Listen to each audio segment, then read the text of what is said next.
নমস্কার সবাইকে, আমি মৌমিতা আর আপনারা দেখছেন লেটস কুক উইথ মৌমিতা। আজকের আমি আপনাদের সাথে চিংড়ি মাছ ভাপার রেসিপি শেয়ার করব।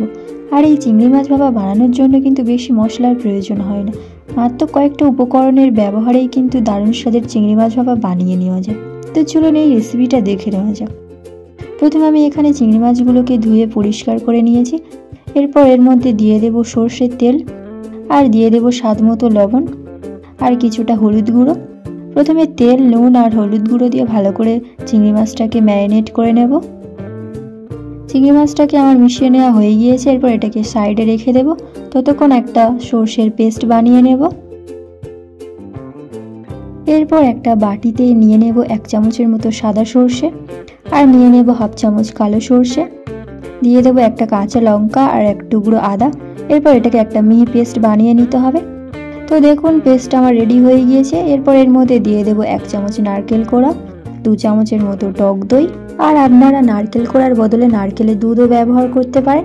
এরপর দিয়ে দেব সামান্য চিনি, আর দিয়ে দেব স্বাদ মতো লবণ, দিয়ে দিয়েছি সামান্য হলুদ গুঁড়ো। এরপর সমস্তটাকে খুব ভালো করে মিশিয়ে নেব। দেখুন আমার মিশিয়ে নেওয়া হয়ে গিয়েছে।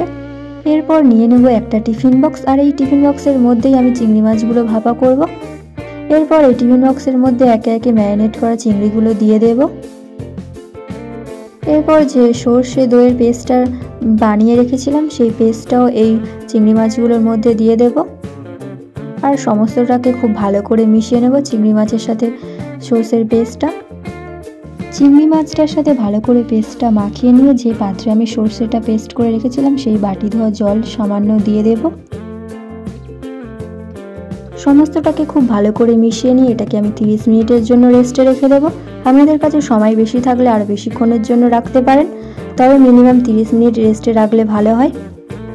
30 মিনিট পর টিফিন বক্সের ঢাকনাটা খুলে ওপর থেকে দিয়ে দেবো একটা চেরা কাঁচা লঙ্কা, আর দিয়ে দেবো কিছুটা সর্ষের তেল। এরপর এটা স্টিম হওয়ার জন্য বসিয়ে দেব। এদিকে একটা পাত্রে আমি জল গরম হতে বসিয়ে দিয়েছিলাম, ওই গরম জলের ওপরে টিফিন বক্সটা দিয়ে দেব। দিয়ে 20 মিনিটের জন্য গ্যাসের ফ্লেমটাকে মিডিয়ামে রেখে স্টিম করে নেব। 20 মিনিট পর গ্যাসের ফ্লেমটাকে অফ করে আরও 10 মিনিটের জন্য চাপা দিয়ে রেখেই নামিয়ে নিলেই রেডি হয়ে যাবে।